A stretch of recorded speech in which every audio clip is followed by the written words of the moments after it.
Boa noite a todos.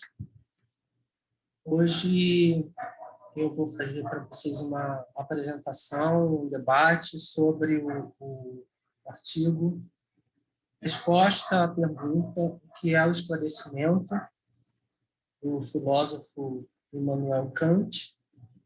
A fonte que eu estou usando é esse livro aqui, é uma edição da editora Vozes. E o texto foi traduzido diretamente do alemão. Ele foi publicado em 1783. E aí, para contextualizar, como eu gosto sempre de fazer, antes de entrar propriamente no texto, eu vou falar um pouco sobre o autor, o seu tempo e o contexto em que a obra foi escrita. O Immanuel Kant, ele é um filósofo prussiano. A Prússia era, na época, um império emergente no centro da Europa, que serviu depois de base para o país que hoje nós conhecemos como Alemanha. Eu tenho aqui o mapa da época em que o livro foi escrito. Eu vou mostrar para vocês. Se eu encontrar.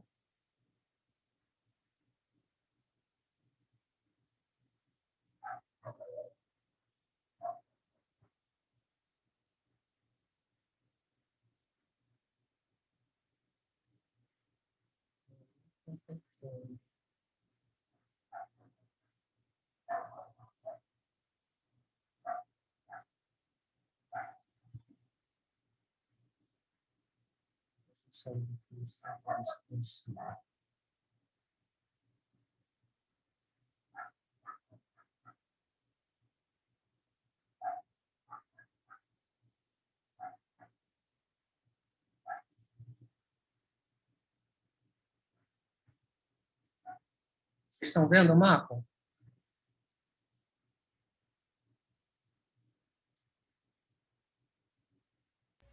Sim. Certo. Então, esse é o mapa da Europa em 1789, ou seja, o ano da Revolução Francesa. Alguns anos, portanto, depois da redação do que é o esclarecimento. E a Prússia é essa faixa de terra da cor marrom ali no meio da Europa, ao lado da Polônia-Lituânia, ao sul da Suécia. E, naquela época, a Prússia, que era um estado pouco importante, estava vivendo um momento de expansão territorial, expansão do seu poderio e também um momento de efervescência cultural, porque naquela época o soberano, a quem, aliás, é dedicado o texto, era o Frederico II, que ficou conhecido como Frederico o Grande, que foi um general prussiano responsável por essa expansão territorial e essa expansão do poderio prussiano, e ele foi também aquilo que nós convencionamos chamar na história de um déspota esclarecido. O que é um déspota esclarecido? Ele era um governante absolutista, porém influenciado pelas ideias iluministas. Existe uma anedota atribuída a ele, uma frase em que ele diz: o povo me diz o que quer e eu faço o que quero. Mas ele empreendeu diversas reformas humanitárias, digamos assim, na Prússia, né? Ele aboliu a tortura, ele acabou com os castigos físicos no exército, ele modernizou o exército prussiano. Então, ele ficou conhecido como um grande militar e também um grande estadista. E no texto, o Kant elogia o Frederico por ser este soberano que permitiu um espaço de liberdade, de discussão, de debate na sociedade prussiana. O Kant, por sua vez, ele era da cidade de Kaliningrado, que era... Não, desculpa. Königsberg, né? Da cidade de Königsberg, que era a capital da Prússia Oriental. Hoje ela é conhecida como Kaliningrado. Eu vou mostrar para vocês também no mapa.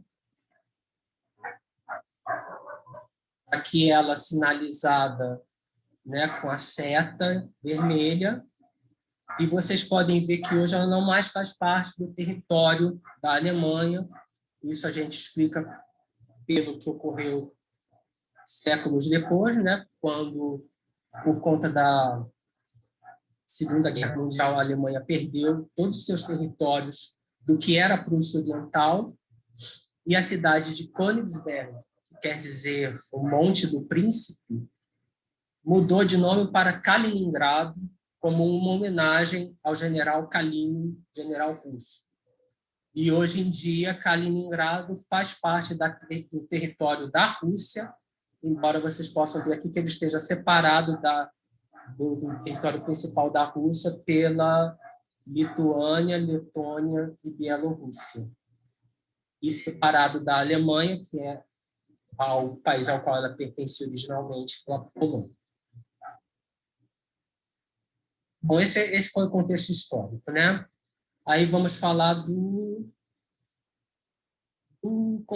contexto da obra e do autor. O Kant, então, quando ele escreve esse texto em 1783, ele já tinha quase 60 anos. Ele era um professor de filosofia, ele teve uma carreira mais jovem, mas na qual ele publicou poucos textos, ficou aí num hiato durante um período da vida acadêmica dele, mas aí depois dos 50 anos é que ele realmente floresceu e publicou o grosso de sua obra. E essa obra, ela abrange vários campos fundamentais da filosofia, né? A epistemologia, que é a teoria do conhecimento, a metafísica, que é o estudo da natureza das coisas e da realidade, a estética, né, que é o estudo do belo, das artes, a ética, que é talvez a parte mais influente da obra de Kant, e a política. Ele tem vários escritos políticos, né? O mais importante e mais famoso dele é A Paz Perpétua, que é nada mais, nada menos do que o rascunho do que são hoje as Nações Unidas. Para dizer, para dar um testemunho rápido e bastante enfático de qual é a importância do pensamento político do Immanuel Kant. E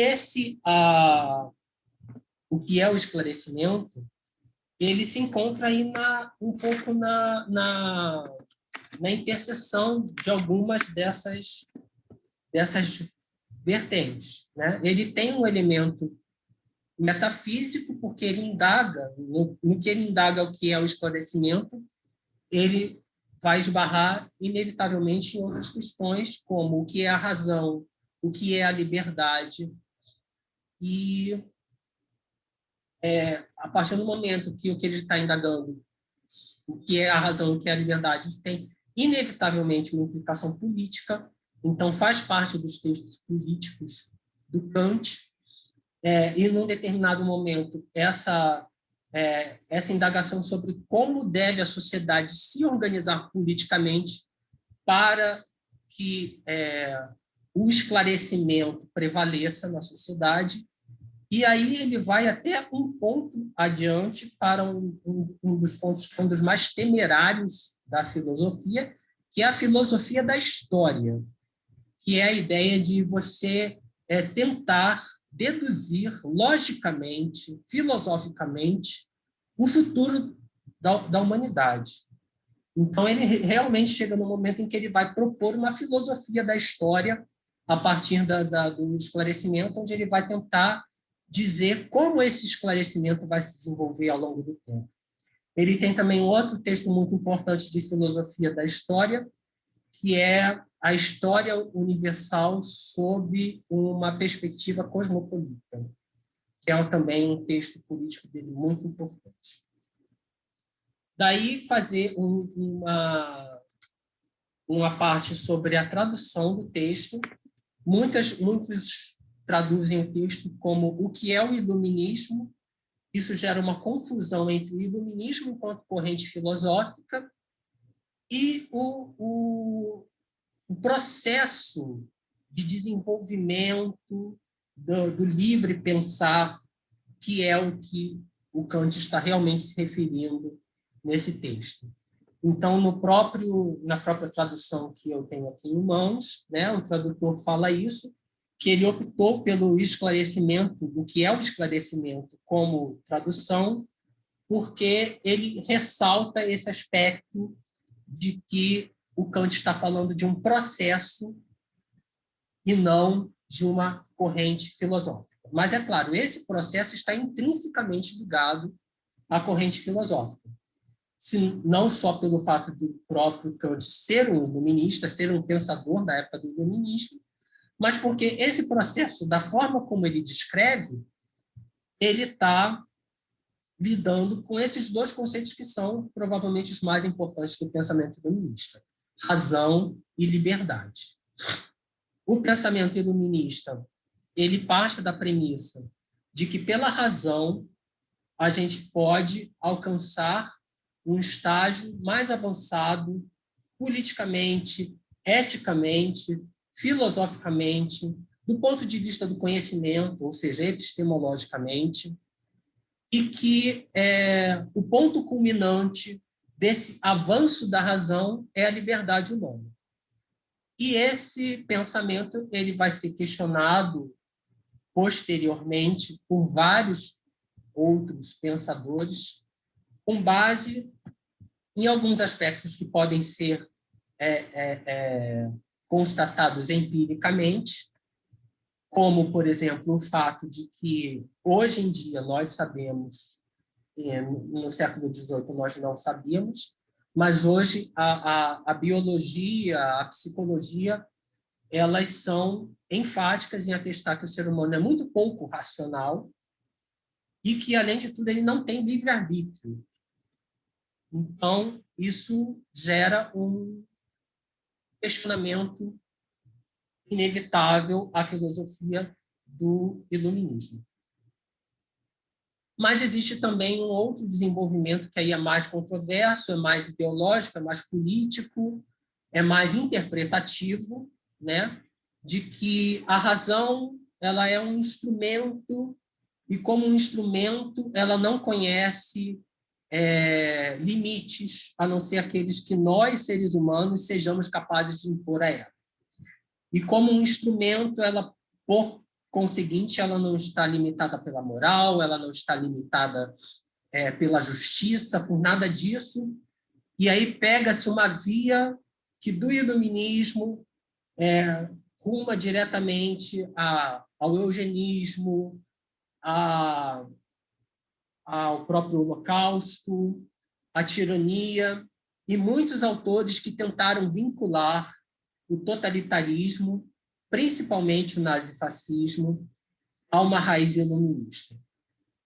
Historicamente e filosoficamente, eu digo sem muita humildade que não vejo fundamento nessa crítica, porque se você pega os textos, o pensamento dos autores fascistas e o próprio comportamento dos fascistas, e você vê que é um movimento irracionalista, é um movimento antimoderno em muitos aspectos, é um movimento que se vale da ciência de uma forma instrumental, principalmente no nazismo, mas isso não quer dizer que ele realmente valorize a ciência do ponto de vista da mesma forma que um iluminista valorizaria.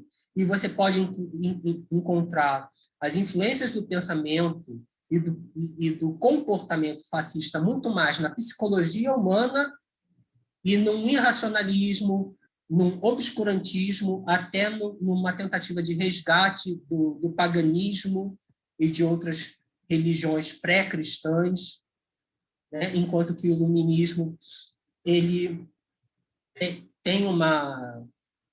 Dá para você dizer que o iluminismo ele tem uma ligação com a evolução do pensamento cristão na Europa, né?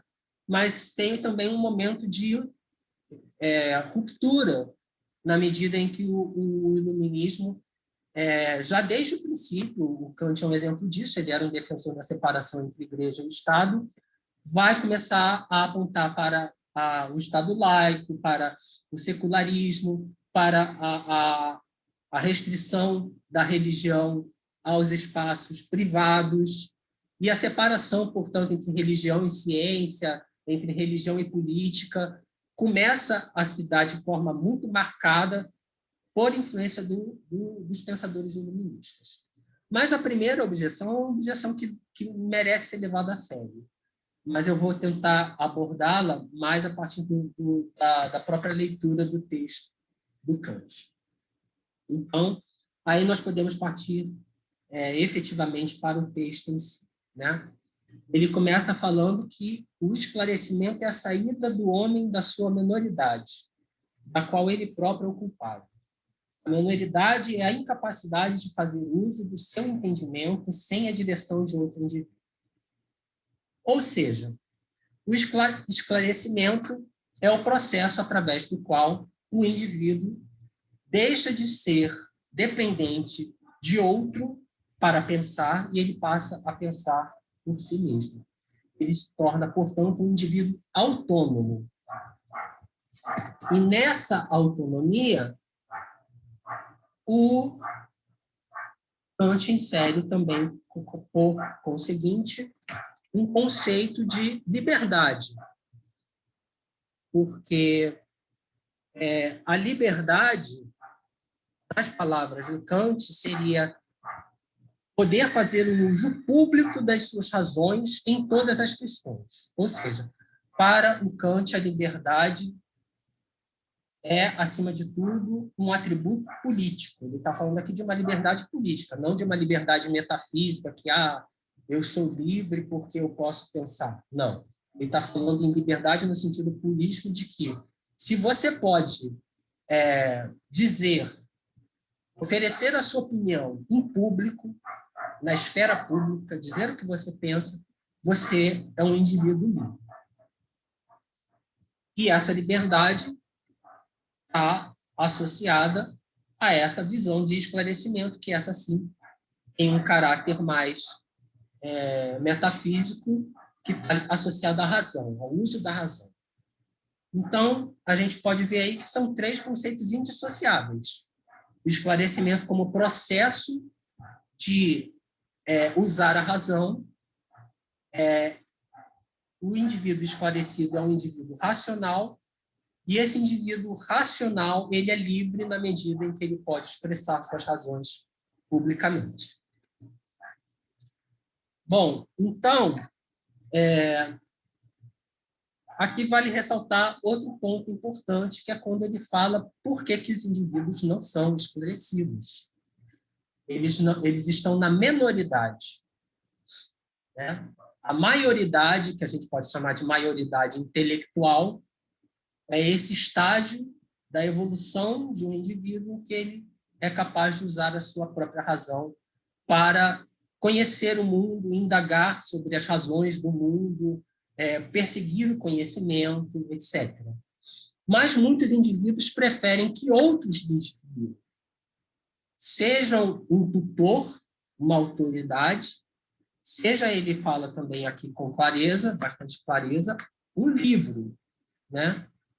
A gente pode supor que ele estivesse se referindo à Bíblia, mas a gente não pode dizer com certeza, né? Ele fala que se tem um livro que faz às vezes de meu entendimento, um diretor espiritual que por mim tem consciência, um método que por mim decide a respeito de minha dieta, etc., então não preciso de esforçar-me eu mesmo. Não tenho necessidade de pensar quando posso simplesmente pagar. Outros se encarregarão em meu lugar dos negócios desagradáveis. Ou seja, você delega a outra pessoa de autoridade ou a um documento a função de pensar por você. E aí, nós vemos essa fórmula hoje o tempo todo, né? Para continuar no exemplo da religião, uma frase que a gente ouve muito. Quando você estiver em dúvida, pergunte-se o que Jesus faria. Quando você defende esse ponto de vista, você está denotando o quê? Que você está na minoridade intelectual.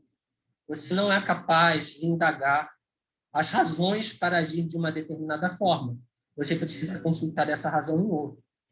Ou se você não se pergunta o que Jesus faria, você abre a Bíblia e faz uma leitura de algum trecho que você acha que tem referência àquilo que está te angustiando. Ou você vai à igreja e você pergunta ao seu padre ou ao seu pastor. Mas eu não quero me restringir aqui ao exemplo da religião, porque é um exemplo fácil, né? Porque nós vivemos num meio bastante secularizado e porque as pessoas têm uma certa dificuldade de fazer extrapolações. Então, vamos colocar um pouco mais de tempero aí nessa investigação. Enquanto o religioso pergunta o que Jesus faria, o liberal, que é o mais racional dos racionais, né, ele se pergunta o que Hayek diria, ou o que Milton Friedman diria, ou talvez o que John Stuart Mill faria, dependendo de qual é a sua vertente de liberalismo. E aquilo que está lá escrito naquele texto sagrado do liberal é a verdade escrita e escarrada. E a gente vê isso no nosso ministro da Economia, Paulo Guedes. E a gente vê isso nas pessoas os liberais que a gente encontra no dia a dia e que falam mal do governo, falam mal do Bolsonaro, mas não têm coragem de falar mal do Paulo Guedes, né?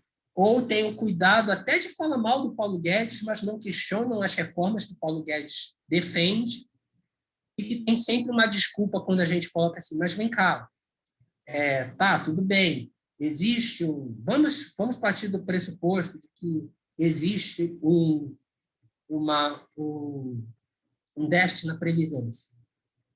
Mas a gente sabe que se você cortar da Previdência, vai ter gente que vai receber salário de fome. Qual é a sua solução para isso? E o cara não tem solução, porque ele não indagou, porque ele não usou a sua razão para tentar, de alguma forma, conciliar ou questionar a sua certeza, ou conciliar aquilo que ele acha que é um fato, o déficit da Previdência, com outro fato inescapável, que é, se você começar a cortar previdência, desindexar o salário mínimo, que é outra coisa que os liberais defendem, não vamos mais fazer a correção do salário mínimo. E aí o aposentado que hoje recebe pelo salário mínimo, que amanhã vai ser reajustado, o salário dele vai ser, a aposentadoria dele vai ser reajustada também, desindexou, ele pode ficar com aquele salário mínimo por 20 anos, e hoje R$1.000 já é pouco, daqui a 20 anos vai ser o equivalente a quê? 300, R$200? Como que esse sujeito vai sobreviver? E o liberal não tem resposta para essa pergunta. Mas calma, eu ainda não terminei de atacar os ídolos modernos. Porque, por outro lado, você também tem gente que fala, em vez de se perguntar o que diria Jesus, ou qual é a passagem da Bíblia adequada, ou qual é o texto de Hayek ou de Friedman, ou o que Friedman faria no seu lugar, você tem, é claro, esse todos nós conhecemos com certeza, aquele cara que se pergunta: o que diria Marx? Onde no Capital ou nas outras obras de Marx eu posso encontrar uma resposta para os problemas contemporâneos? E eu tenho que ler todas as obras de Marx com a mesma devoção que um fiel lê do Velho ao Novo Testamento, somando as epístolas e todos os penduricalhos lá da Bíblia, né? E se você não leu, mas você não leu a Guerra Civil na França, então você está por fora. Você não leu o Grundrisse, que é um texto do Marx que foi publicado póstumamente, então você não entende de marxismo. E quem é da filosofia entende também que isso aí, além de tudo, é uma falácia argumentativa, né? Quando você aponta uma determinada insuficiência num determinado ponto de vista, num autor, numa obra, você sempre tenta desviar o foco para outra obra daquele mesmo autor, para uma outra passagem que não foi lida, e a gente sabe que realmente existe gente e que, para você conhecer toda a obra de Marx, você realmente vai ter que dedicar 20, 30 anos, talvez toda a sua vida. Só que, ao fazer isso, você está deixando de ler todo um outro manancial de conhecimento, de pensamento, várias outras vertentes da filosofia, né, que nos leva a um outro ponto. Nesses 3 exemplos que eu estou dando aqui, além da menoridade, no sentido de você se deixar guiar por um pensamento superior, porque você tem medo, ou você não sabe, ou você não aprendeu a usar sua própria razão, existe uma outra forma, talvez até mais insidiosa, de manter você preso na menoridade, que é o quê? E que tem ainda mais a ver com o momento que a gente está vivendo hoje, que é o dogmatismo.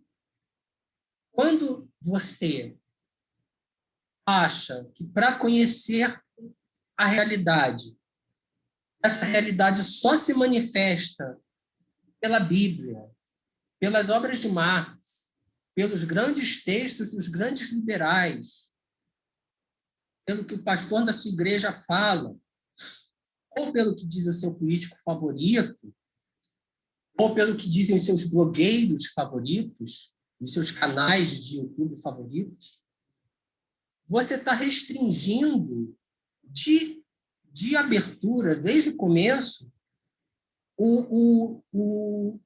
alguns casos mais, outros menos, né? Porque a gente não vai assumir aqui um relativismo também epistemológico de dizer que o terça livre tem tanto valor quanto a obra de Marx, porque não tem, ou mesmo dentro da esquerda que o terça livre tem tanto valor quanto a obra do Hayek, porque também não tem.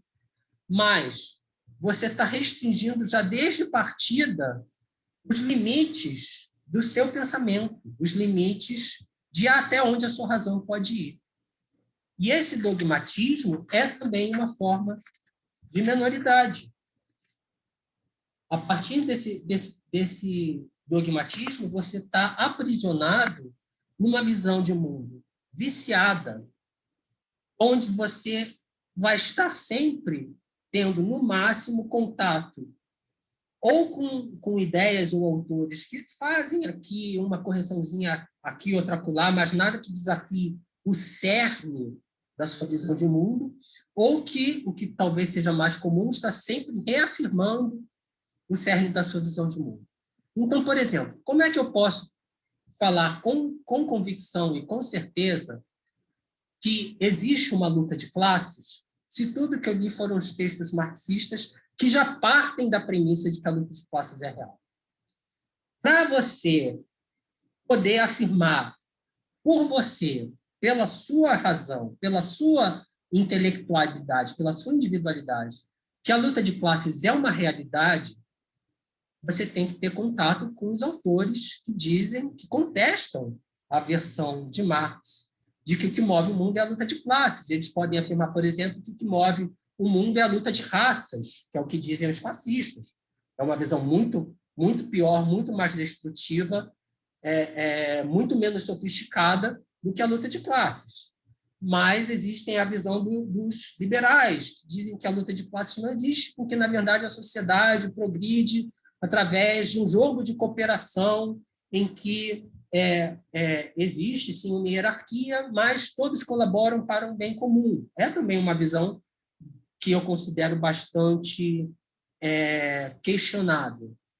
Mas existem outras visões da luta de classes, que questionam a luta de classes, que eu considero mais sofisticadas. Né? Por exemplo, partindo de uma evidência anedótica.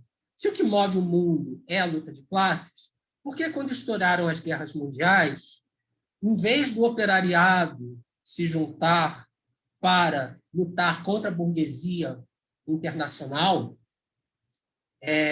eles se juntaram aos seus exércitos nacionais? Aí o marxista vai ter uma resposta de bate-pronto.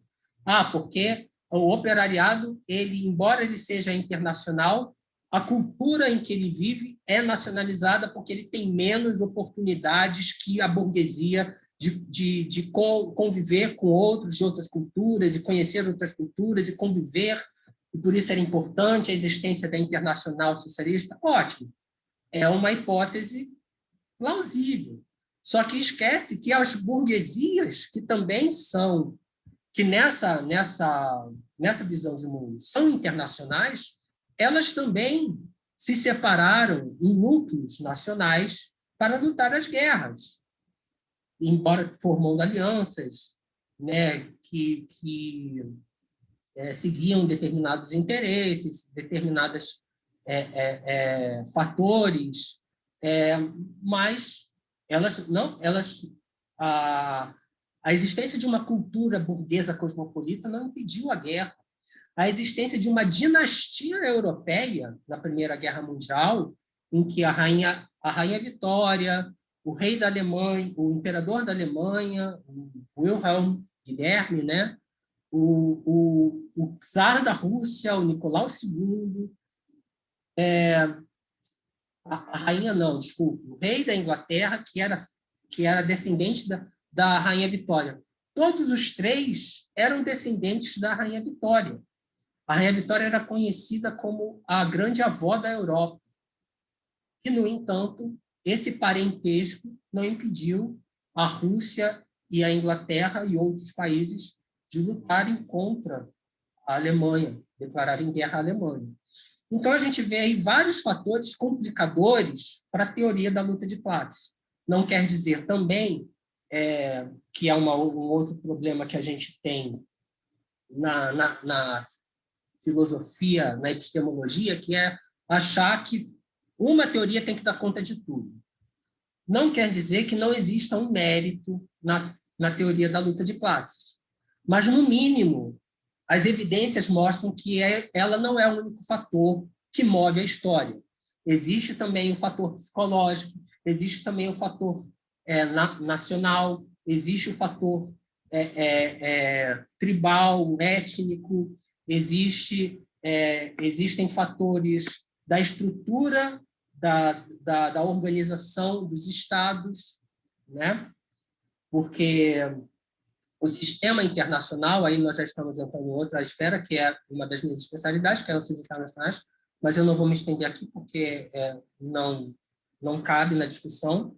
O sistema internacional, a divisão dos estados em países, isso tem uma consequência, né, para a forma como os países se relacionam, como se dá a diplomacia e, eventualmente, a guerra, que não se pode explicar simplesmente pelo fato de existir uma luta de classes, nem mesmo de existir uma luta de classes entre países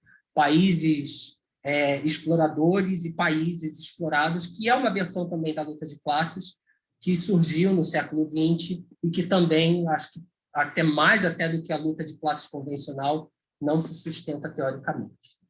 Então, isso tudo eu falei para tentar justamente mostrar formas de como a nossa mente vai criando ilusões, ideias simplistas, vai se apegando em autoridades, em verdades pré-fabricadas, para que a gente abdique nós mesmos do nosso da nossa razão.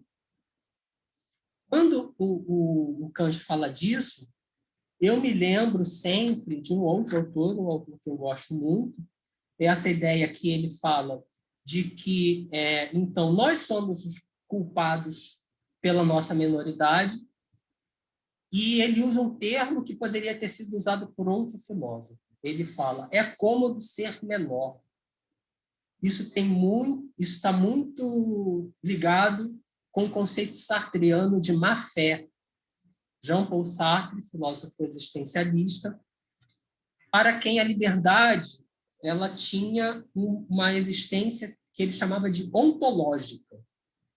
O ser humano nasce, ele é livre, ele não pode argumentar contra a sua própria liberdade, porque cada ação que ele toma ao longo da sua vida é uma ação dele. Não é responsabilidade de mais ninguém, e, em última instância, quem vai responder por ela vai ser ele, quem vai sofrer as consequências. Se eu decidir, por exemplo, que eu não quero estudar, estudar não é importante para mim, e amanhã eu só encontro um emprego de pedreiro ou algum outro emprego mal remunerado e que não exija qualificação, eu sou o único responsável por isso, porque lá atrás eu resolvi não estudar. Mas eu posso também, a partir de agora, decidir estudar, tentar correr atrás do tempo perdido e me qualificar para ter um emprego melhor lá na frente. E se eu conseguir, parabéns para mim. Eu não vou poder, é outra forma de má-fé. Tem os dois tipos de má-fé, né? Tem o sujeito que... A má-fé é quando você nega a sua liberdade. Você pode negar a sua liberdade no negativo, no sentido de culpar os outros pelo seu fracasso.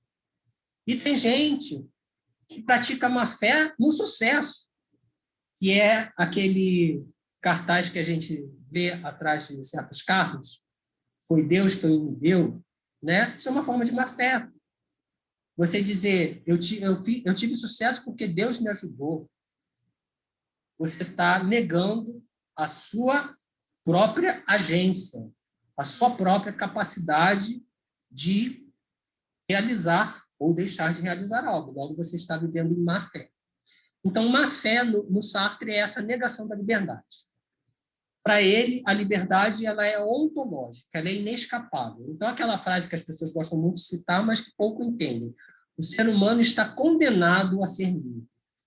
Para o Sartre, não é uma frase poética, não é uma frase, não é um slogan, né?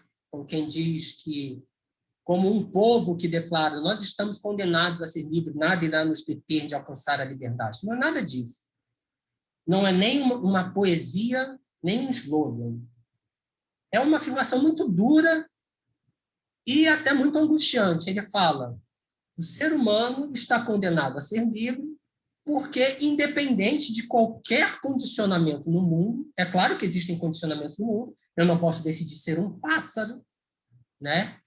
Mas tudo aquilo que está dentro das minhas possibilidades enquanto ser humano só depende de mim realizar. Então, eu não posso nunca usar da ausência de liberdade como justificativa para deixar de fazer alguma coisa. Então, essa liberdade, para Sartre, é angustiante, porque o ser humano, sabendo que ele está condenado a ser livre, ele sabe também que ele está sozinho, abandonado. Ninguém pode fazer nada por ele, né? Em última instância, tudo depende sempre dele. A decisão, em última instância, sempre cabe a ele. A pessoa pode até oferecer a mão, mas cabe a você decidir se você vai pegar na mão ou não. E se você pegar na mão da pessoa e a ajuda que ela te ofereceu não der certo, você não pode culpar ela. Foi você que optou por aceitar aquela ajuda. Então, onde é que eu quero fazer essa ponte entre o Sartre e o Kant? É que os dois tiveram o mesmo insight, que negar a própria liberdade é confortável, porque nos dá a desculpa que às vezes a gente precisa para não fazer o que é mais difícil. o que é mais difícil do ponto de vista político, do ponto de vista moral, do ponto de vista epistemológico. Eu posso ficar aqui simplesmente sentado, confortável, reclamando da vida e não fazer nada em relação àquilo que está me incomodando. Eu posso ver o que está acontecendo lá fora, no nosso país, cruzar os braços e dizer: eu não tenho nada a ver com isso, ou nada do que eu fizer vai surtir efeito, vai ter impacto. E pode ser que não tenha, mas ao cruzar os braços, você está, de alguma forma, dando seu consentimento tácito ao que está ocorrendo. É claro que essa visão ela também pode descambar no que a gente, na ética, chama de uma exigência muito muito forte, né? Que seja, em última instância, que você deva sacrificar sua vida, sacrificar seu bem-estar para você concretizar alguma coisa, né? Porém, dentro da ética também existe um consenso de que sacrificar a sua vida pode ser nobre, né? A pessoa que sacrifica a sua vida para salvar outra, seja uma pessoa que está se afogando, seja se colocando na frente de um carro que está passando na frente de uma criança, seja se colocando na frente de outro que está portando um fuzil, seja pegando em armas para derrubar um governo tirânico, e você está sacrificando a sua vida por isso. Isso é nobre, mas você não pode dizer, e essas pessoas serão sempre exaltadas pelas suas culturas. E é por isso que, às vezes, o que é um herói para uma cultura pode ser um vilão para outra. Vou dar um exemplo bem rápido, né? E não muito controverso. Quem foi o Vlad Drácula, a figura histórica? Ele foi um príncipe de uma região que hoje é a Romênia, que ficava no limite entre a Europa cristã e a Europa que tinha sido conquistada pelos muçulmanos. E ele entrou para a história como um vilão porque foi consagrada a história dele como ficção, né, no livro do Drácula, do Bram Stoker, e ele ficou conhecido como o que ele realmente era, um líder brutal que empalava pessoas, e essa história, até onde eu sei, é real, que ele empalava pessoas aos milhares e tinha ao ar livre, refeições ao ar livre, enquanto as pessoas estavam lá empaladas, já mortas ou morrendo. E daí que nasceu o mito de que ele bebia sangue. Ele usava o empalamento como um método de terror, né? Conta-se também que, ao ver uma multidão de pessoas empaladas, o exército otomano simplesmente se evadiu. Estava pronto para iniciar a batalha e recuou.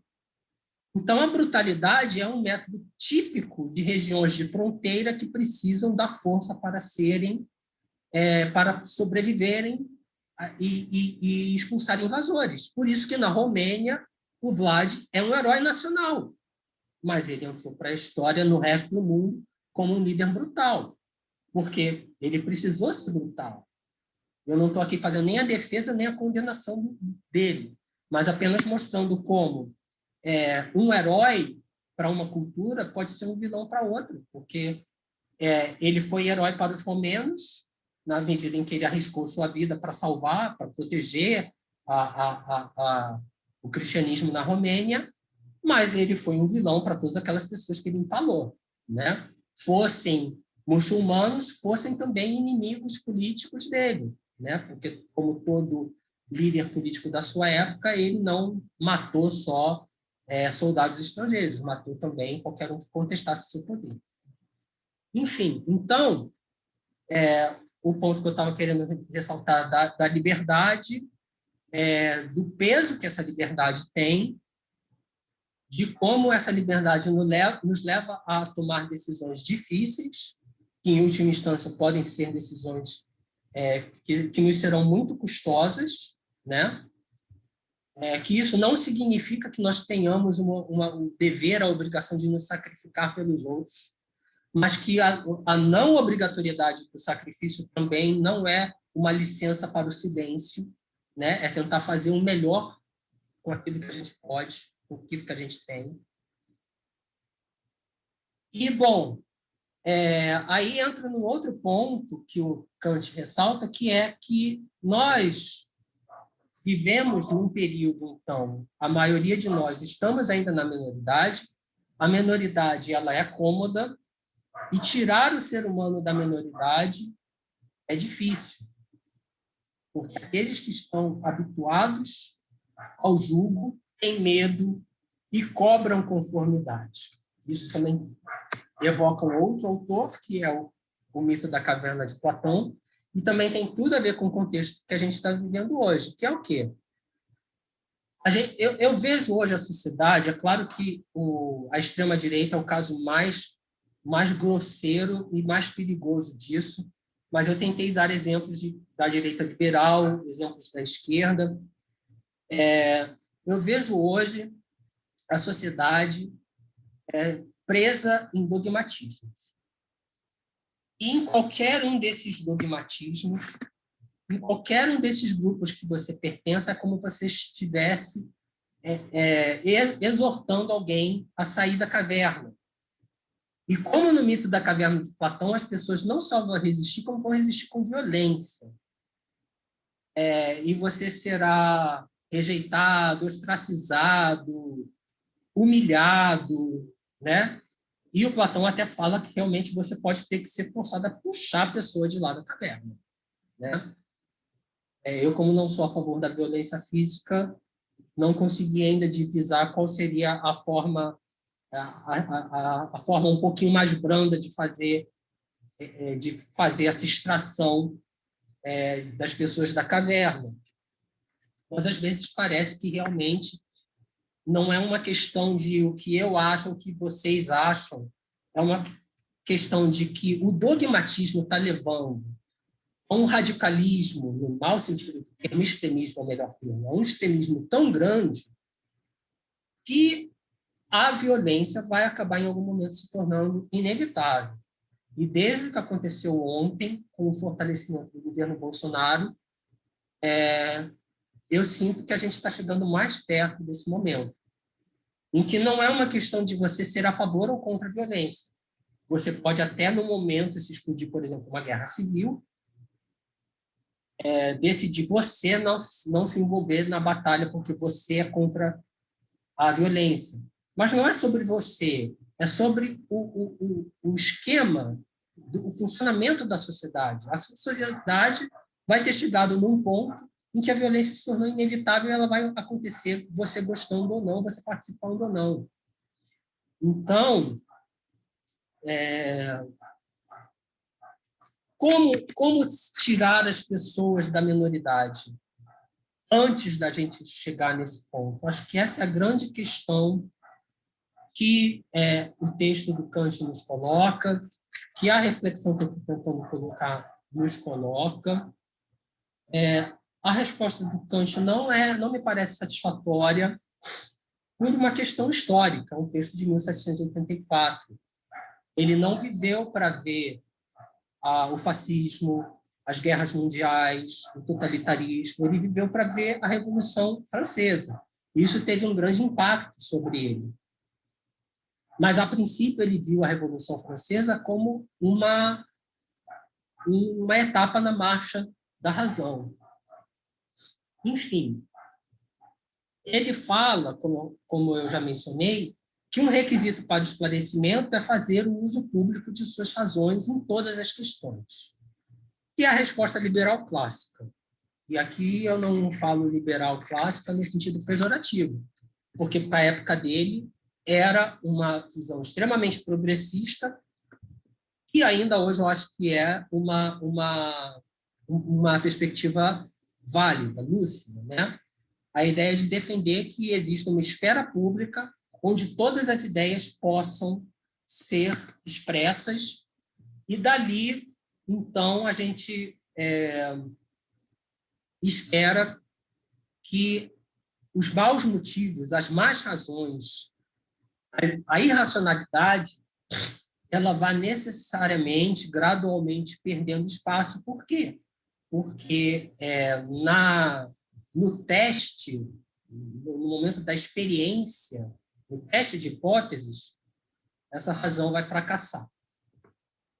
Né? Isso é uma ideia que vai ser expandida depois pelo John Stuart Mill, no seu livro Sobre a Liberdade, onde ele vai defender exatamente isso, né? A existência de um espaço público como um meio onde todas as opiniões se expressam e o que hoje muitos liberais se referem como o livre mercado de ideias.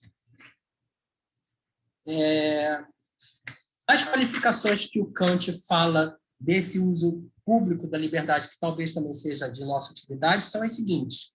Ele separa o profissional do cidadão. Então, ele fala, você como profissional, você não é livre, por exemplo, como militar, como sacerdote, como engenheiro, para sair questionando, né, as ordens do seu superior, o texto sagrado, os cálculos que o engenheiro-chefe fez para fazer uma construção. Mas você, enquanto cidadão, você pode, por exemplo, escrever um livro questionando a estratégia militar, questionando o dogma religioso ou questionando aquela forma de construção. Essa é a diferença entre o uso público e o uso privado da liberdade. Então, ele vê limites ao uso público da liberdade na medida em que ele esteja em conflito com o interesse comum, o serviço público.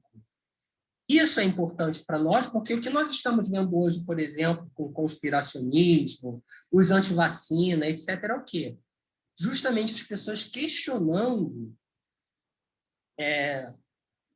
o serviço público e alegando uma pretensa liberdade de questionar aquilo que pessoas, no uso das suas atribuições públicas, mesmo que seja como funcionários de uma empresa privada, eles estão prestando um serviço público, né? O engenheiro, por exemplo, está fazendo uma construção. Não interessa se a construção é da Odebrecht, ou foi contratada pelo governo, ou se foi contratada por uma empresa privada. Uma construção é um serviço de utilidade pública.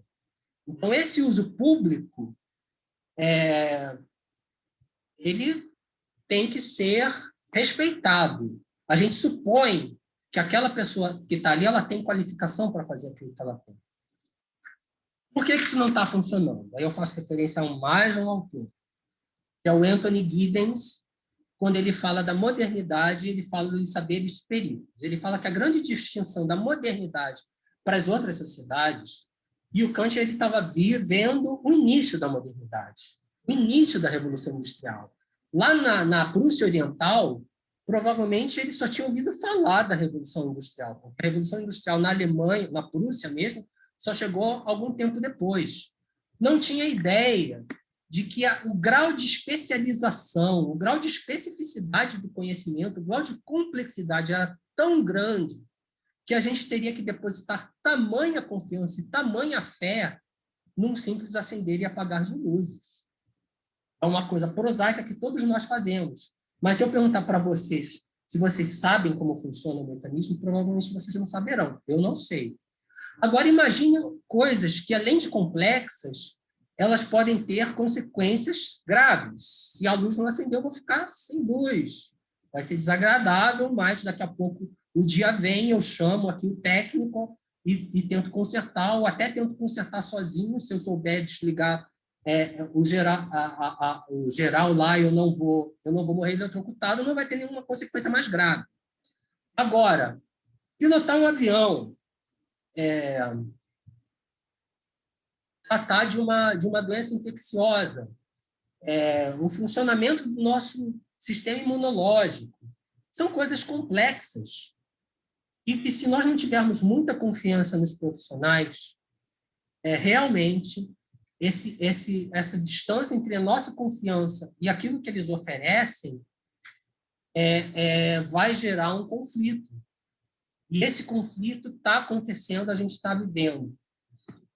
Eu não tenho uma resposta pronta para por que está acontecendo, mas eu tenho duas hipóteses. Uma eu já ventilei em outras ocasiões, que é a erosão que os próprios pensadores, filósofos e cientistas sociais, não tanto os cientistas da natureza, a erosão que eles criaram em torno do seu próprio conhecimento. desde aquela época que eu mencionei, do Holocausto, quando eles começaram a questionar a razão e a ciência e dizer que isso levou às atrocidades do Holocausto, começou a haver uma enxurrada de pensamentos anticientíficos dentro da academia que propagou esse ceticismo em relação à ciência, ceticismo que num determinado nível é bom, porque nós não podemos ser crédulos, né? Lembrando da própria discussão que a gente está tendo aqui, né? O próprio Kant critica o cientificismo, eu também queria ressaltar esse ponto, né? Vou ressaltar daqui a pouco, mas tem que haver um nível de confiança mútua. O outro ponto, que é talvez relacionado à secularização da sociedade, que gerou uma demanda que eu não vejo uma explicação racional, eu acho que é uma questão psicológica mesmo, íntima, das pessoas, pelo sagrado. E essa ânsia pelo sagrado fez com que as pessoas tenham se voltado novamente para a religião, e, em muitos casos, por formas de religiões obscurantistas, seja religiões tradicionais, né, tradicionais da nossa cultura, né, o cristianismo, o judaísmo, o islamismo, sejam essas que a gente chama de religiões da nova era. Mas, além dessa ânsia pelo sagrado, a gente não pode descartar a existência dos, que existem em qualquer área, charlatães, que é o que a gente está vendo agora, principalmente, né, nessas igrejas neopentecostais, explorando essa ânsia do sagrado, essa ânsia por milagres, esse desespero das pessoas, porque a vida, elas estão em estado de sofrimento material, num Brasil onde, por décadas, as questões sociais elas foram ignoradas, e a igreja passou a ser a acolhedora espiritual e social dessas pessoas. E, além de fazer obras, ela também colhe dinheiro. E quando ela não pode, ou às vezes ela não quer, dar um alívio material para o sofrimento das pessoas, elas exigem que elas se refugiem completamente no sagrado, na superstição, na ideia de que Deus vai salvar, na ideia de que beber algum líquido sagrado vai curá-la. E, por outro lado, a ciência se torna a sua grande inimiga, porque a ciência oferece uma alternativa para essas pessoas, mas é uma alternativa que mina a autoridade desses charlatães. E um terceiro ponto, aí eu vou falar dos meus alvos favoritos, né? É sempre bom criticar a religião, mas tipo bater, para mim, é tipo bater em cachorro morto, com perdão da metáfora, porque eu tenho muito respeito pelos animais, jamais chutaria nem um cachorro morto. Mas eu gosto mesmo de falar, né, dos nossos amigos liberais, porque esses são muito racionais, são muito inteligentes, são muito preocupados com o progresso da sociedade, da humanidade, e eles, no entanto, nos cobram credulidade o tempo todo, em outra forma, que é qual? A tecnocracia. E pela tecnocracia, se você questionar o que eles dizem sobre a reforma da Previdência, você é um terraplanista fiscal. Se você questionar, se você ousar colocar objeções morais sobre o plano mirabolante deles de desindexar o salário mínimo, você é um terraplanista fiscal. Você é cobrado a oferecer respostas para o problema fiscal de pagar um salário mínimo para os aposentados. Alto lá. Alguém tem que ensinar epistemologia para os liberais, e um dos grandes epistemólogos do mundo era um liberal, Karl Popper. E pela epistemologia é quem faz a alegação que tem que apresentar a prova. Portanto, se o tecnocrata está dizendo que eu tenho que desindexar o salário mínimo, senão o Brasil vai quebrar, é ele que tem que, primeiro, me provar que o Brasil vai quebrar, segundo, que desindexar é a solução, e terceiro, que não exista uma outra solução que não relegue os pobres e os aposentados a passar fome. Então, quando nós vivemos num ambiente onde você pode perceber, você abre os jornais hoje em dia, na hora de falar em vacina, chega a ser, primeiro, uma defesa da ciência, né? Mas você chega a ver até as vozes anticientificistas, você vê ali uma abertura para elas falarem. Né? Você abre um noticiário sobre política, você vê, bem ou mal, diferentes lados representados, embora a oposição liberal ao Bolsonaro ganhe muito mais destaque. Agora, quando você abre um jornal de economia, é como se você estivesse abrindo a Bíblia, né? E você fosse um crente, e tudo que você tem acesso é o que diz o sacerdote. Existem alguns poucos, a única que eu consigo pensar assim, com mais destaque é a Mônica de Bolle. Mesmo assim, ela não tem muita abertura nos jornais, ela aparece mais nas redes sociais. Tem a Laura de Carvalho também, que aparece um pouco menos, porque ela tem um pouco menos, acho, até de credibilidade e tal. Muita gente, até de esquerda, critica ela. E tem aquele cara que é o economista do Ciro Gomes, mas que também aparece muito pouco, que é o Mauro Benevides. De resto, é uma enxurrada. Quantos economistas ou jornalistas de economia liberais a gente é capaz de citar? Samuel Pessoa, Marcos Lisboa, Miriam Leitão, uma infinidade, né? E os próprios analistas de política defendendo as reformas liberais, como Josias de Souza e tal, né?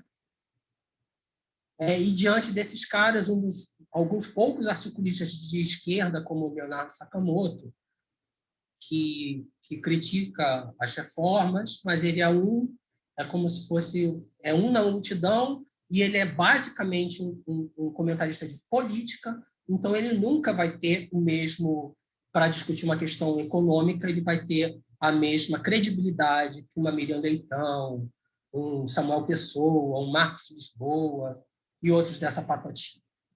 Então, gente, para mim, isso explica muito do ambiente de credulidade que a gente está vivendo hoje. Não é de hoje, não são só os terraplanistas, de fato, não são só os antivacina. Há dogmatismo em todos os âmbitos ideológicos, só que alguns são mais perigosos que outros. E a única forma, realmente, que, pelo menos a curto prazo, que eu vejo da gente fazer isso é o quê? Combater isso é o quê?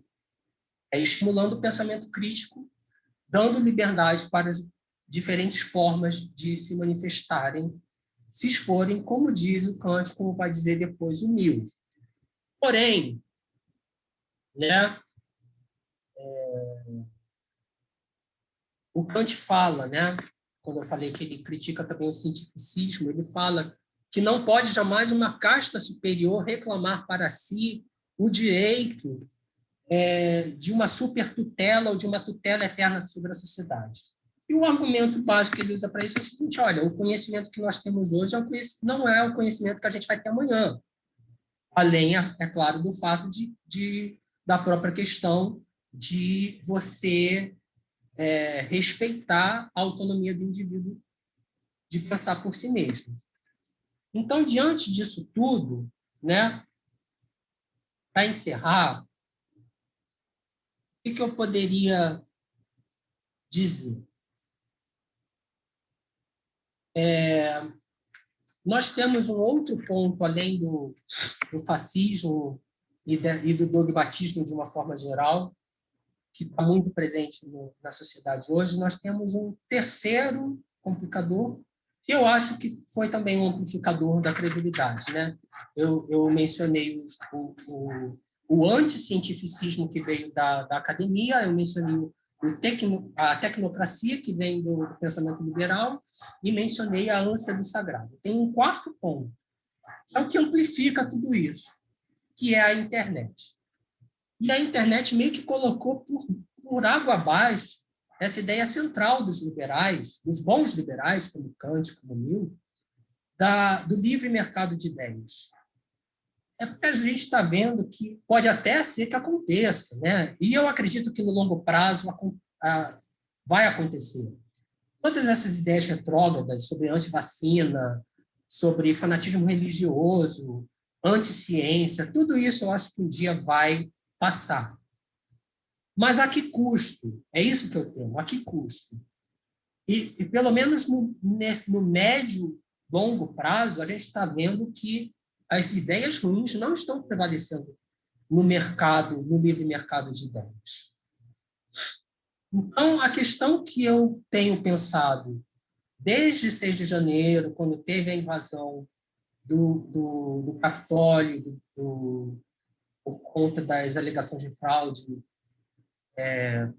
propagadas pelo Donald Trump, todas as teorias da conspiração que estão ligadas ao trumpismo e ao bolsonarismo, QAnon, antivacina, terraplanismo, eu percebo o seguinte: a internet ela é como um livre mercado no sentido smithiano da coisa, de como o concebeu o Adam Smith e como gostariam de resgatar os neoliberais. Ou seja, um mercado totalmente irregular. Acontece que é um mercado que ele tem uma implicância direta na nossa vida real. As ideias absurdas, elas não ficam presas na nuvem, né? O fascismo, o nazismo, tudo o resto. Elas acabam vazando para o mundo real, para o mundo de 3 dimensões. E nós temos que saber nos proteger. E, por muito tempo, esse argumento do John Stuart Mill, que, via de regra, eu concordo, não estou aqui fazendo de modo alguma a defesa da censura, eu sou um defensor amplo da liberdade de expressão. Eu espero, talvez não tenha ficado, talvez na hora do debate, na hora de debater com vocês, isso fique mais fácil de desenvolver, mas um dos motivos para tratar desse texto era justamente propor também uma reflexão sobre liberdade de expressão, né? Porque a liberdade de pensamento não é nada sem liberdade de expressão. Mas, quando a liberdade do pensamento, que é o quê? Você ter, para mencionar um caso extremo e que é verdadeiro lá nos Estados Unidos, não é crime você, no Brasil é, nos Estados Unidos não é crime você negar o Holocausto. E existe um artigo muito bom daquele filósofo português, cujo nome eu vou lembrar.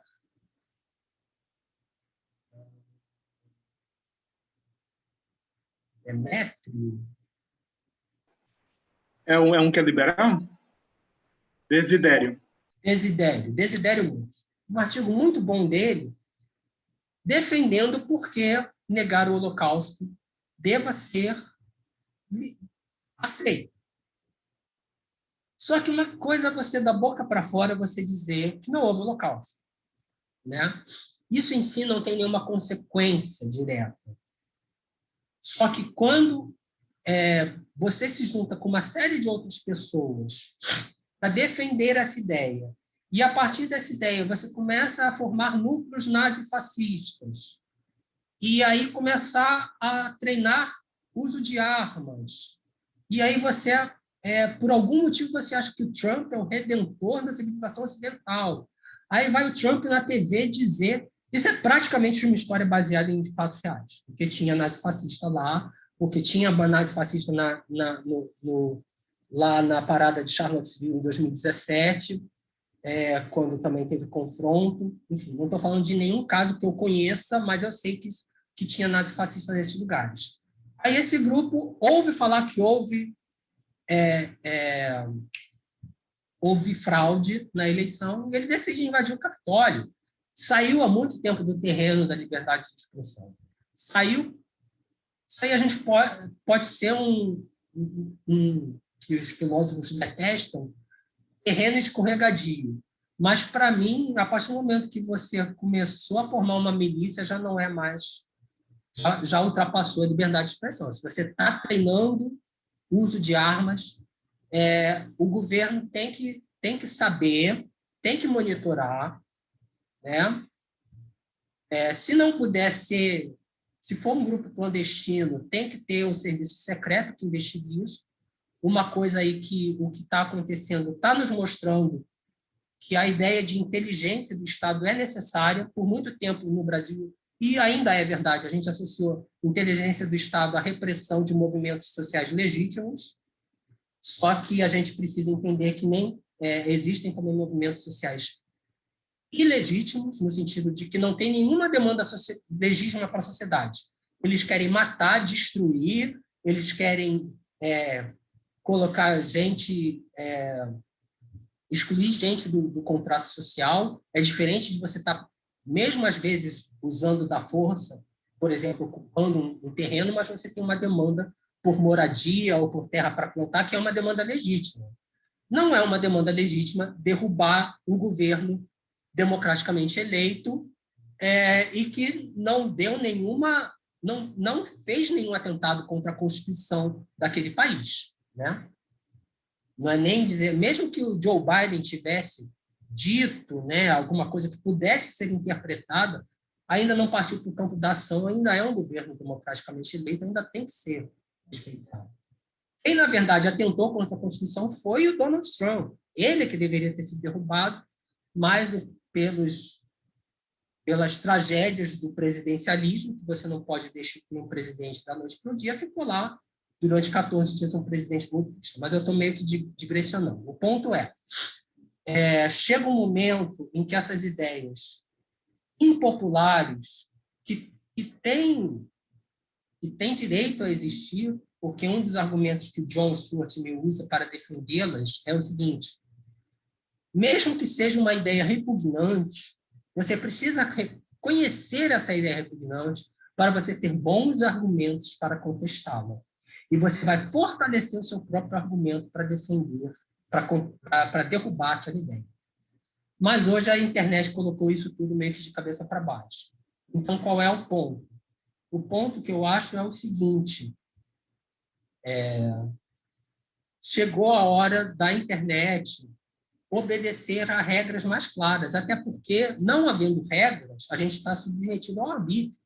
Essa reclamação de que o Donald Trump foi censurado e que amanhã pode ser você, isso são os termos de uso do Facebook. Uma coisa que eu tenho repetido, e que meus amigos liberais, nenhum deles nunca se deu ao trabalho de contra-argumentar comigo, é o seguinte: hoje não existe liberdade de expressão. É uma liberdade de expressão ilusória, porque é um privilégio, na verdade, é uma concessão. É alguma coisa que você não tem direito, mas que uma corporação te dá. Se amanhã o Facebook passa a agir, e o Facebook, e o Twitter, e as redes que também agora estão sendo usadas pela direita também vão ter que entrar nesse jogo, passam a obedecer as mesmas normas que valem para um determinado país, aí existe liberdade de expressão. Aí, se o Facebook me tirar do ar, por exemplo, porque eu fiz um comentário irônico sobre o nazismo que foi interpretado como apologia do nazismo, ou eu fiz um comentário dizendo que o Bolsonaro é nazista e eu fui tirado do ar porque eles acham que isso é uma ofensa pessoal ao Bolsonaro, sendo que nazismo é um conceito da ciência política, e se eu não posso usar um conceito da ciência política, como é que eu vou fazer ciência política? Isso é censura, né? Existe no Brasil uma lei que proíbe você de chamar os outros fascistas. Eu não estou nem aí, eu chamo de fascista mesmo. Mas, assim, eu poderia ser processado. Mas é uma lei que não faz o menor sentido. É uma lei injusta, que merece ser desobedecida, e que eu acho que constitucionalmente pode ser questionada como legal. Porque como você pode proibir uma pessoa de chamar outra de fascista, sendo o fascismo um conceito da ciência política? Ao negar o uso do conceito de fascismo, de atribuí-lo a uma pessoa, você está negando a ciência, você está negando a liberdade científica, né? Então, trazendo a lei para a internet, aí vai haver liberdade de expressão. Vai haver conflito, mas aí vai ter que haver ouvidoria. O Facebook vai ter que ter uma ouvidoria que hoje ele não tem. E essa ouvidoria vai ter que ser um ser humano, não um robô, né? Vai dar trabalho? Vai. Talvez a gente tenha que assinar algum documento? Tenha. Mas eu acho que o Facebook e outras plataformas têm tecnologia o suficiente para isso. Os caras são capazes de, entre milhões de postagens, detectar uma que eles acham que viola os termos de participação. Eles não vão ter tecnologia para exigir, por exemplo, que todo meme tenha uma marca d'água para você rastrear quem fez. Hoje em dia, você, para montar o seu perfil, por exemplo, você tem aqueles temas, não é? A mesma coisa, você vai montar um meme, no exato momento que você está postando a foto, já aparece lá embaixo a marca d'água que você quer. E acabou. Não tem isso de, a marca d'água feia, eu não quero publicar. Se eles podem fazer isso voluntariamente, eles podem obrigar que você faça dessa forma para que todo meme possa ser rastreado. Então, a gente tem que trazer o contrato social para a internet. É o único meio que eu vejo da gente, no curto prazo, resolver o problema da difusão de mentiras, fake news, de ideias extremistas. Divulgou fake news, eu acho que é a mesma coisa que você faria com o Globo, o Jornal Nacional da Globo. O Jornal Nacional ele tem uma responsabilidade pública. Ele não pode chegar simplesmente e falar para você, olha, injeta água sanitária no seu braço que você vai matar a Covid. Se alguém injetar e morrer, todas as organizações Globo podem ser responsabilizadas, não só o William Bonner, ou seja lá quem for que dê a dica, ou o médico que dê a dica no Jornal Nacional. Então, como que o Alan, não sei lá, Alan dos Santos, do Terça Livre, pode falar uma mentira atrás da outra e não poder ser responsabilizado judicialmente, e se isso acontecer, isso é censura? Não é.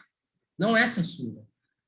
Existem 3 casos para os quais o argumento da liberdade de expressão não se aplica. Primeiro, uma informação que pode causar pânico. Por exemplo, você gritar fogo no meio de um teatro, de um cinema escuro, lotado. Um monte de gente vai entrar em pânico e muita gente pode morrer pisoteada. Localiza se a pessoa que gritou fogo não tinha fogo, não pegou fogo, a pessoa fez aquilo por malícia e não porque ela viu uma fagulha. Essa pessoa pode ser processada, aquilo não é liberdade de expressão. Segundo caso, ameaça. Se eu chego para você e falo, fulano, eu vou te matar. Se prepara, olha por cima do seu ombro, toma cuidado por onde você vai, porque em algum momento eu vou te pegar. Eu posso ser, na hora, preso por ameaça. Não é liberdade de expressão. E o terceiro é a mentira. É claro que nem toda circunstância você pode punir a mentira, até porque a mentira é meio que uma necessidade social, né? Se todo mundo só falasse a verdade, a sociedade estaria tão ameaçada quanto uma sociedade onde todo mundo só mentisse. Mas a palavra ela tem que ter algum valor. E se a minha mentira tem alguma consequência grave, eu tenho que responder por essa mentira. Eu não posso dizer, não, era o que eu pensava, era o que eu acreditava. Não. Se você falou que teve fraude na eleição americana, você tem que provar. Se você não provou, você tem que, no mínimo, se retratar. Você não pode simplesmente sair por aí, que é o que, infelizmente, provavelmente vai acontecer, andando pelas ruas dos Estados Unidos depois de ter incitado um golpe de Estado, falando uma mentira. Você tem que ser desafiado na sua mentira, responder por ela em alguma medida. Talvez prisão seja extrema demais, mas uma retratação, pagamento de uma multa, enfim. Então, hoje em dia, as pessoas confundem com liberdade de expressão aquilo que não é e usam aquilo que não é liberdade de expressão como justificativa para censurar opiniões que têm o direito de serem manifestadas, mesmo que sejam opiniões impopulares, né?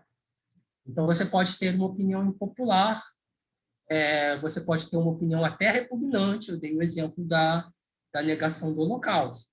No Brasil é ilegal, mas, de um ponto de vista mais rigoroso filosófico, eu concordo com Desidério Muncho. Para mim, é uma opinião que pode ser manifestada até o momento em que as pessoas que negam o Holocausto começarem a se juntar e se armar para lutar por um etno-estado. E aí, o último ponto que eu queria ressaltar, né? Já falei da regulamentação do espaço virtual.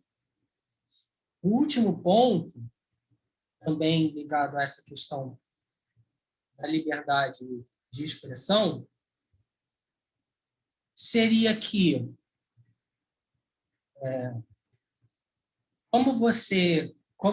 assim como é necessário você regular o espaço, é necessário você ter alguma forma de monitoramento ou regulamentação da frequência.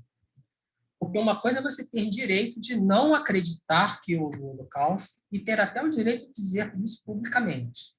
Nenhuma rede social tem obrigação de te dar plataforma. E que você tem uma página com 1 milhão de seguidores e você postar 1000 conteúdos por dia, difundindo essa ideia à torta e à direita. Nenhuma sociedade, nenhum critério de liberdade de expressão, nenhum critério de democracia te dá esse direito de ter essa plataforma. Esse aqui, para mim, é o ponto até mais difícil do que o de regular o espaço virtual. Mas é uma questão que precisa ser pensada. E essa coisa que os liberais e outro pessoal de direita está falando, de que vamos criar uma rede social de direita, por que eu acho que isso não vai dar certo? Pode até ser que dê certo, porque pode haver uma mudança aí na mentalidade do público usuário da internet. Mas ninguém obrigou ninguém a entrar no Facebook. Por que as pessoas estão no Facebook? Pela capacidade de abrangência. Porque você pode se conectar com gente do mundo inteiro, milhões de pessoas ao mesmo tempo. Essa abrangência se diminui se você começar a setorializar. Então, eu acho que essa é uma tendência do mercado que vai ser muito difícil de ser superada. Pode até ser que mas aí vai ser um sinal que eu não acho que é um bom sinal, de que o extremismo não está sendo superado, ele está, pelo contrário, sendo reforçado. Vai passar a ter rede social de direita, rede social de esquerda, rede social liberal, rede social religiosa, rede social ateia, rede social cientificista. Vai se criar uma segmentação tão grande, ninguém vai dialogar mais entre si, os discursos vão ficar cada vez mais histéricos, alguns deles mais extremistas, outros mais intolerantes e outros mais absurdos. Então, eu não acho que, para começo de conversa, eu não acho que seja a solução. Eu acho que vai ser um sinal de que o extremismo está ganhando. Mas, para concluir, eu acho que a própria lei do mercado vai fazer com que a concentração volte a acontecer. Então, os liberais se agarraram muito nessa solução, entendeu? Porque eles não querem se defrontar com o debate fundamental, que é o seu querido espaço virtual desregulamentado. E a verdade é que a única solução que existe é a regulamentação do espaço virtual. E quando vocês forem dialogar com o liberal, não se esqueçam de dizer para eles isso. E o que nós temos hoje não é liberdade de expressão, é privilégio. O Facebook se dá o direito de nos dar o privilégio de nos conectarmos. O dia que o Facebook tiver que seguir as regras, sejam determinadas por uma organização internacional, seja pelas organizações, pelas leis nacionais, e tiver que responder aos seus usuários por que ele está tirando tal coisa do ar e mantendo outra coisa, e tiver uma ouvidoria para responder, e tiver que dar uma justificativa clara para isso, e você puder acionar a justiça para voltar, se a justificativa não te convencer, aí sim haverá liberdade de expressão na internet. Então é isso, gente. Para variar, eu falei demais. Eu vou desligar aqui a gravação para a gente poder fazer um debate, se vocês ainda não estiverem cansados. E aí o debate a gente faz livremente, todo mundo pode falar sem se preocupar, sem ser gravado.